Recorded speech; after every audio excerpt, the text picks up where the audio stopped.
Yeah. The fanatic. Where we keep it 100, keep it real. That's the only way we know how to be.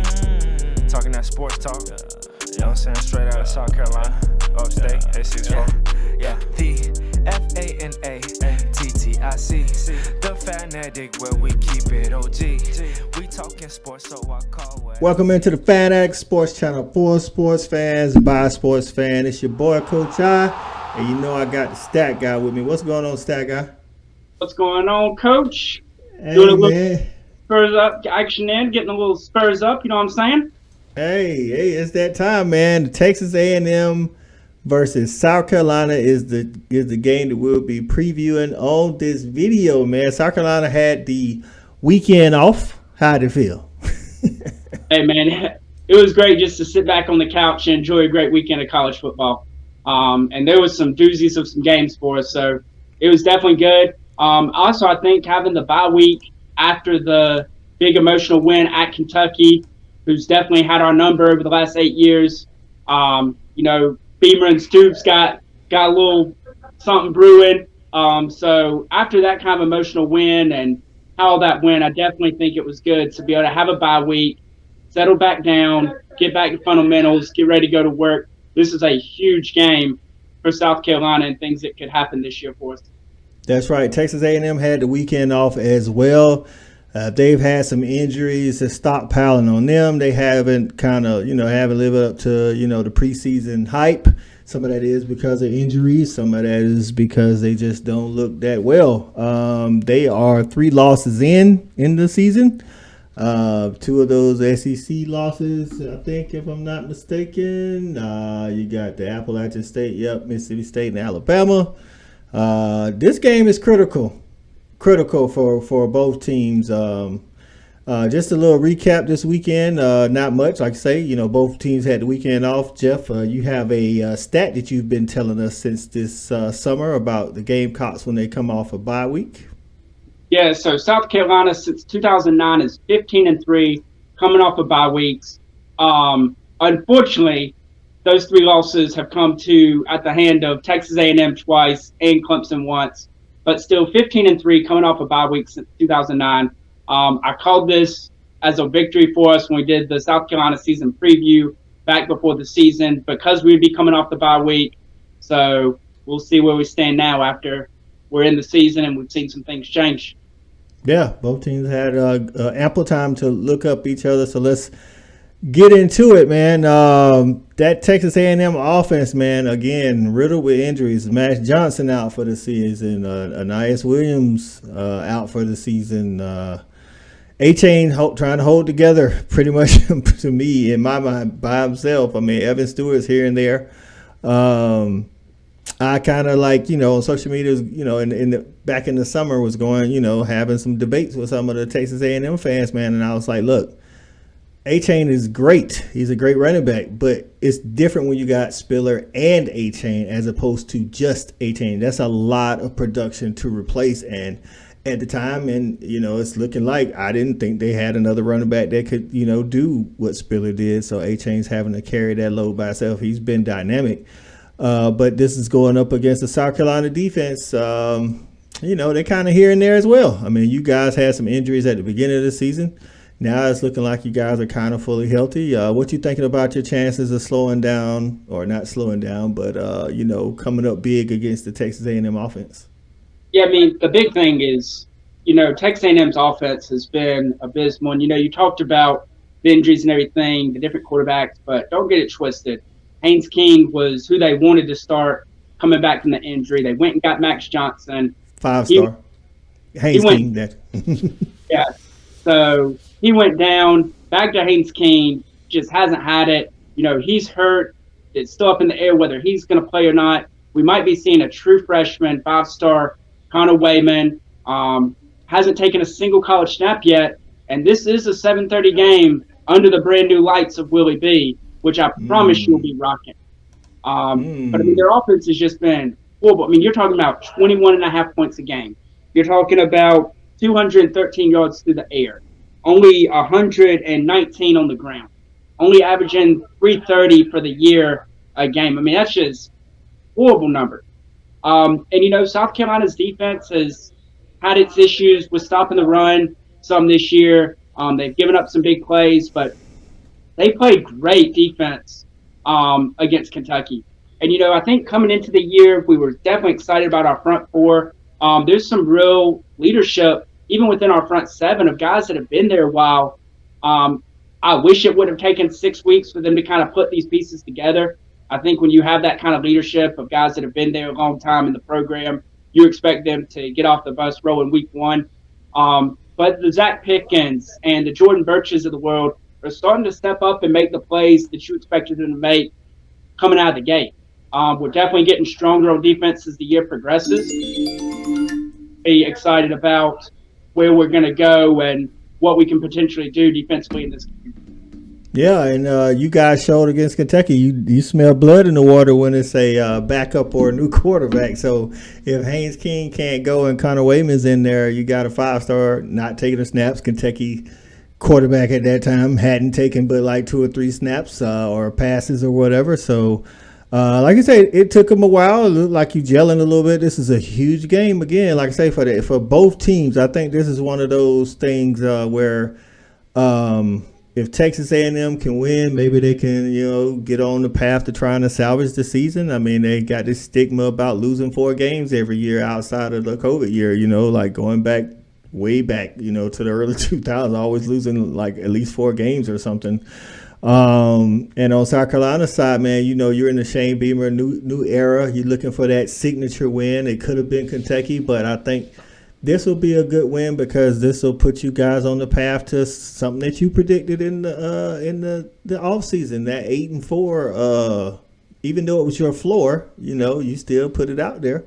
You know what I'm saying? Because you guys follow this up with Missouri and Vandy, and hey man, it's out. It's out there for the taking. So let's talk about that South Carolina offense against that Texas A&M defense. That Texas A&M defense has been better than their offense. Let's just say that. I think the games that they've won and the games that they've been in, like the game against Bama, man, their defense is what's keeping them alive this season. If they didn't have a defense, it'd be ugly for Texas A&M. And this is an A&M team that they're loaded with 5 stars on the defense. But even with their defense being as good as it's been, especially recently, you're looking at a defense that's still giving up more yards than their offense is putting up. And I think that's partly the blame on the offense, though, not the defense. But the offense struggles put their defense in bad situations. Some shorter fields, being on the field way too long. Look, man, anytime we do a South Carolina preview, me and you both agree if South Carolina wants to win, you've got to give the ball to number 1. Marshawn Lloyd has to be the focal point of the offense. And I loved our game plan for Kentucky. 22 carries, 110 yards for Marshawn. Just a great game. And that's who he is. He's built to run the ball 25 times a game. Get him going early and then lean on him in the 3rd and 4th quarter and try to break defenses down. And you look kind of a point that I look to is what App State did against A&M. And they just came out and just ran it and controlled it. They were okay not scoring, but they moved the ball, made Texas A&M try to drive the length of the field on them, which they were able to stop them from doing. And then eventually those runs started from turning 2 to 3 yards into 7 or 8 yards. I just hope that we don't come out, run the first couple possessions, maybe not break anything, and they try to get away from it. That's the first thing that can happen. You can be balanced and we can throw the ball around a little bit, but I don't care if we're getting 2 yards a pop, keep it going. Eventually the dam's going to break. So got to give the ball to 1. We're still misusing Jaheim Bell, in my personal opinion. Look, man, the dude's a tight end.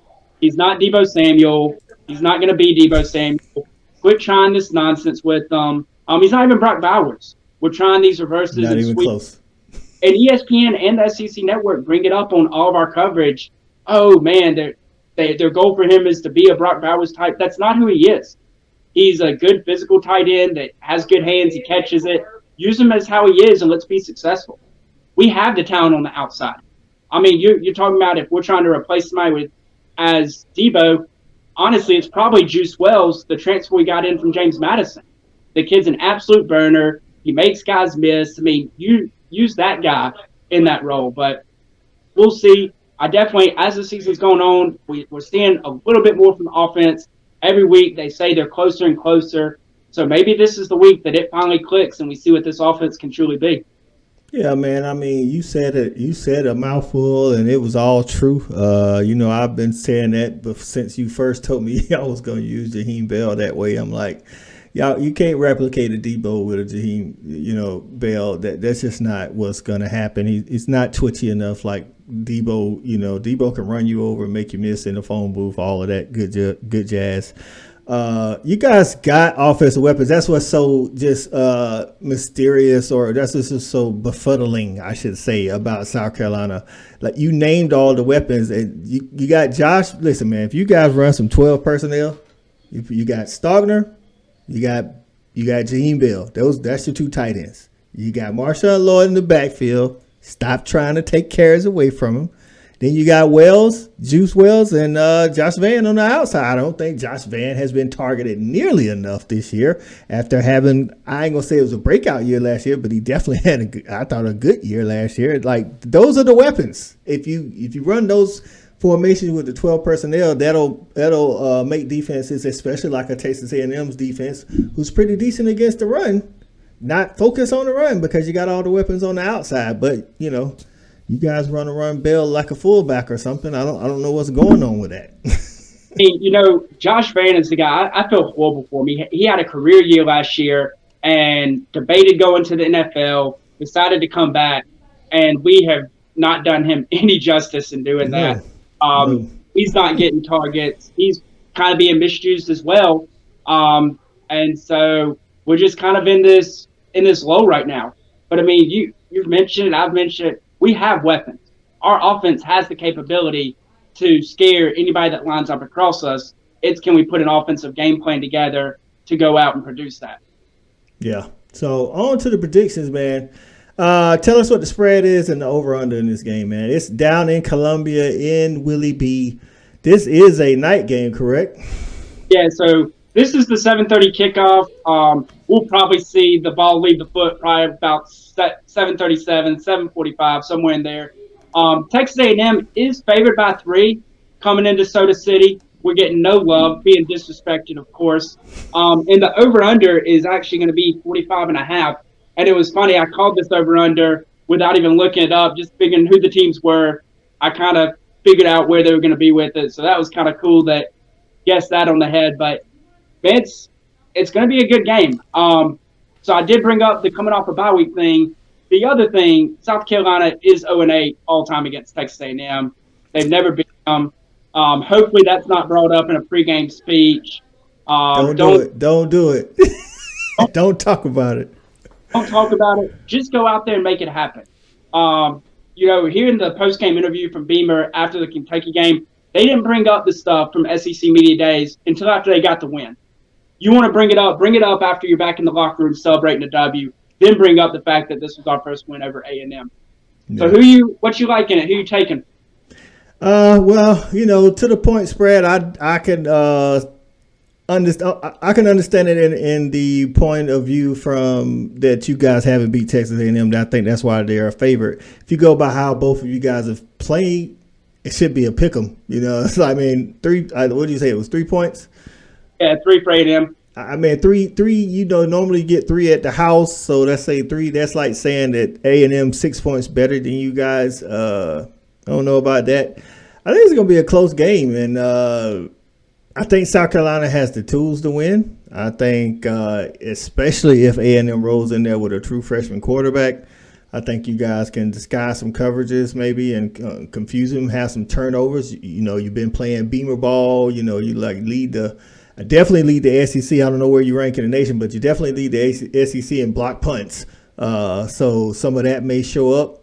Over under 45, that's like a 24-21 type game. That's kind of what I see. 24-21. I'm going to go 24-21 Gamecocks in Columbia at night. There you go.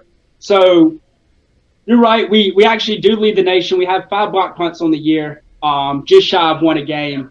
We make things happen. I expect another special teams play. I expect Beamer ball. to play an edge, whether it's us returning a kick, blocking a punt, blocking a field goal. We're going to do something on special teams. That's just kind of our calling card. I tell you what, I actually would prefer if Haynes King does start. We know what their offense is with him. The true freshman, while he hasn't taken any snaps, scares me because A&M could roll out something we're not expecting and kind of really switch things up and catch us off balance. If Haynes King starts, you know who they are. You know he likes to run. Not really worried about his arm as much. And you can just kind of load it up a little bit and bring the pain.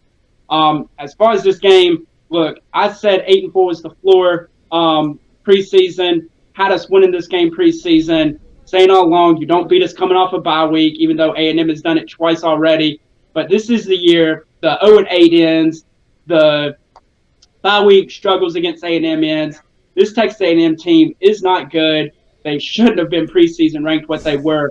I don't only have South Carolina winning, but I have us winning convincingly. I'm taking my Gamecocks in the garnet and black at home under those beautiful brand new flashy LED lights. Willie B, 31-17. Go Cox. There it is, man. Again, we mentioned it earlier, pivotal game for both teams for different reasons. South Carolina being, like you said, if you guys win this, you'll be 5-2. And the 8-4 is definitely on the table. I know some people watch South Carolina like there's no way they're going 8-4. But listen, they win this game, they're 5-2. And they follow that up with Missouri and Vanderbilt, two very winnable games. Not in the bag by any means, but very winnable. And then you're looking at 7-2 going into that Florida game. And you guys have kind of the last 2 to 3 years of either give Florida a game or beat them outright. You know what I'm saying? So you could easily look at being 8, not easily, but definitely it's possible that you guys are looking at 8-2 going into a game against a red hot Tennessee team, man. But that's why I think it's pivotal for South Carolina, because an 8-4 record does a lot for recruiting when you're coming off of 7-6 last year, like 4 and whatever the year before or whatever. And it just shows progress for Beamer. For Texas A&M, listen, man. You lose this game, it don't get any easier for you. If you lose South Carolina game, this season could totally go down the drain. I mean, you lose South Carolina right now.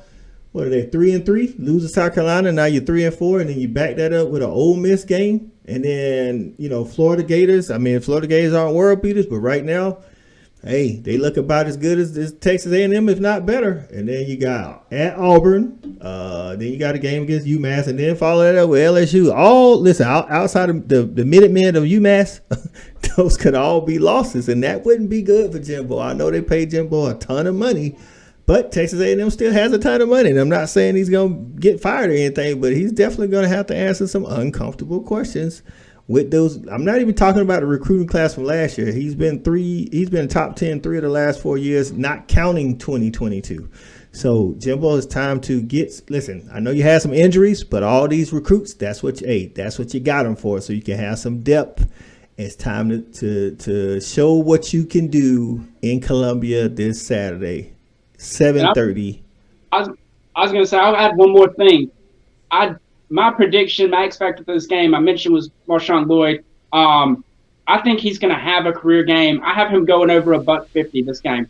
I think we're going to lean on him hard early, and he's going to put the polishing touches on it late after we break their defense down. So I have him with a huge game going over $150.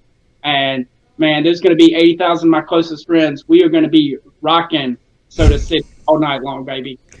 If y'all get the win against Texas A&M, back-to-back SEC wins against a good Kentucky team, and then Texas A&M. Hey, man, again, huge for recruiting, even though you missed out on some guys this weekend. We won't go into that, but huge for recruiting going forward for South Carolina. There it is, Aggie fans and Gamecock fans. Get in the comments with your score prediction and what you think the key to the game will be. For Aggie fans, if the Aggies lose this game, are you, matter, or how are you feeling? Or have you already chalked the season up to injuries and said, all right, scrap 2022, we'll be back in 2023? How are you feeling about Jimbo? South Carolina fans, if you lose this game, how are you feeling? Because you go from 4-2 to 4-3. even though you got Missouri and Vandy coming up, are you still good? Tell us how you feeling and then what's going on. Don't forget to comment, like, and subscribe.